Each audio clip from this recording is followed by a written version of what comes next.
niliona ugonjwa wa macho. Ugonjwa wa macho ambao ukaonekana unasumbua sana watu. Ugonjwa wa nini? Wa macho, ambao ukaonekana kama ni ugonjwa mpya umekuja, lakini unapelekea macho kuuma, kuwa na shida. Narudia tena, Mungu alinionyesha ugonjwa wa macho. Watu wanalalamika, ambao wewe nakuuma hivi, na mimi mbona inaniuma hivi hivi? Mbona na mimi inaniuma hivi hivi? Mbona na mimi inaniuma hivi hivi? Kwa hiyo ugonjwa wa macho. Alafu hii kitu ilikuwa na misimu. Ikaja msimu wa kwanza, ikaja msimu wa pili, ikaja msimu wa tatu. Bwana Yesu asifiwe. Naomba nikwambie hiki kitu kitakusaidia. Simtuhumu mtu.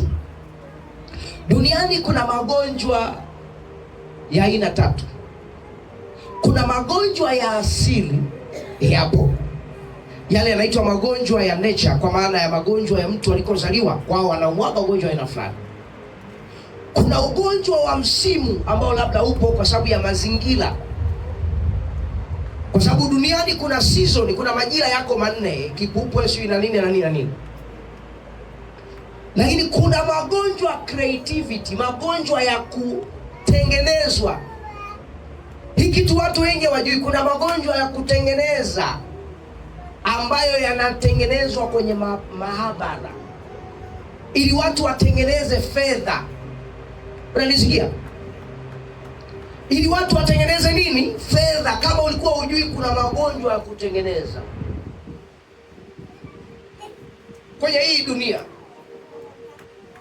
yanatengenezwa, alafu yanaweza yakatokea ili watu watengeneze nini? Fedha. Why? Kwa sababu mwanadamu anachokitetea ni uhai. Yuko tayari kutoa chochote kile. Ndio maana unaweza kumuita hapa mtu atoe sadaka tufanye, mtu ana milioni 10, ukamwambia toa hapa milioni 5 kwa ajili ya Bwana, akakimbia. Ila akienda huko akamwambia kuna ugonjwa, hata kama yeye ajui, wakampima moyo.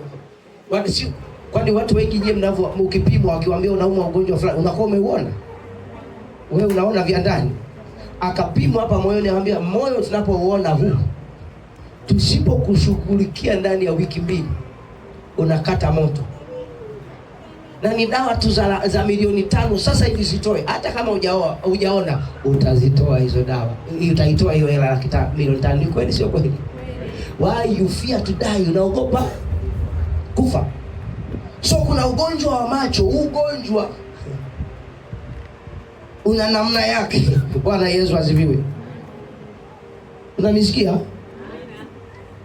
Ukiona dalili yoyote ya ugonjwa wa macho, kuanzia leo unapotoka hapa, hiyo leo anza kuikataa mapema kwa jina la Yesu Kristo.